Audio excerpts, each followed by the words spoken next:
சாதாரண மனிதனுக்கு விண்வெளியின் வாழ்க்கையை அனுபவிக்கும் வசதி எளிதில் கிட்டுவதில்லை.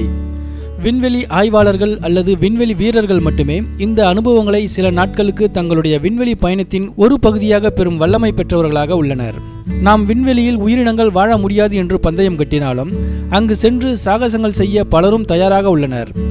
இந்த சாகச பயணங்களை மேற்கொள்ள அஞ்சுபவர்கள் விண்வெளி வாழ்க்கை பற்றிய நிறைய விஷயங்களை தெரிந்து கொள்ளவாவது விரும்புவார்கள்.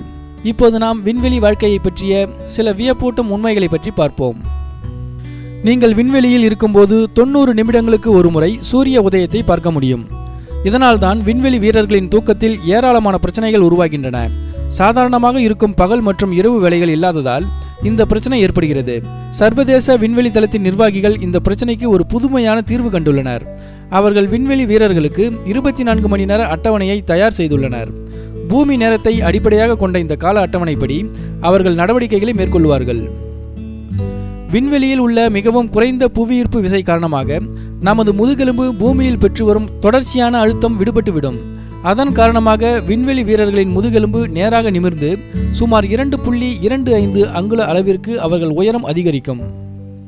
விண்வெளிக்கு சென்றுவிட்டு திரும்பும் வீரர்களின் உடல்நிலை 2 அல்லது 3 நாட்களுக்கு சுகவீனமாக இருக்கும்.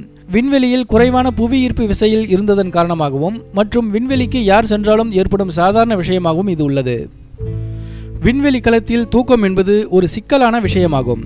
விண்வெளியில் சிறிது நேரமாவது தூங்க நினைக்கும் விண்வெளி வீரர்கள் கடும் பிரயத்தனம் செய்ய வேண்டியிருக்கும்.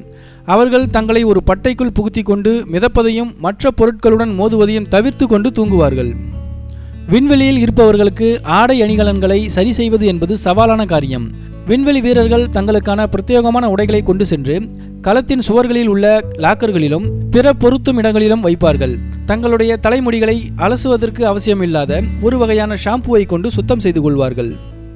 விண்வெளியில் புவியீர்ப்பு விசை குறைவாக இருப்பதால் உப்பு மற்றும் விலகு போன்றவற்றை தெளிக்க முடியாது.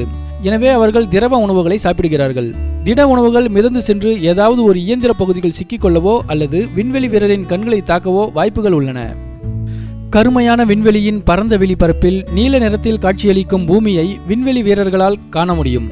மேலும் அவர்கள் நிலவின் பின்பகுதியை பார்க்கவும் நிலவில் பட்டு தெரிக்கும் வித்தியாசமான வெளிச்சங்களை அவர்களுடைய கருவிழிகளால் உணரவும் கூடிய அனுபவங்களை பெற்றிருப்பார்கள். அறிவியல் ஆய்வாளர்கள் எவ்வளவுதான் பரிசோதனைகள் செய்து விண்வெளி வீரர்களின் அழுத்தத்தை தாங்கும் திறன்களை சோதித்தாலும் நீண்ட நாட்களுக்கு விண்வெளியில் பயணம் செய்ய நேரிட்டால் மூளை பாதிக்கப்படும் என்பதை மறுக்க முடியவில்லை. ஏனெனில் விண்வெளியில் உலவி வரும் காஸ்மிக் கதிர்கள் மூளையை தாக்க வல்லவையாகும். விண்வெளியில் கழிப்பறைகளை பயன்படுத்துவது என்பது சவாலான காரியம்தான். பல்வேறு விண்வெளி ஆய்வு நிறுவனங்கள் இந்த பிரச்சனைக்கு ஒரு தீர்வு காணும் பொருட்டாக பல மணி நேரங்கள் செலவிட்டுள்ளன. முன்னதாக விண்வெளி கழிப்பறைகள் காற்றை அடிப்படையாக கொண்டு இயங்கி வந்தன. எனினும் தற்போதைய ஏர் ஃபில்டரிங் முறையும் முன்பையொத்த முறையாகவே உள்ளது. விண்வெளி வீரர்கள் பூமிக்கு திரும்பிய பின்னர் பூமியின் புவி ஈர்ப்பு விசையுடன் பழகுவதற்கு நெடுநேரம் எடுத்துக்கொள்வார்கள்.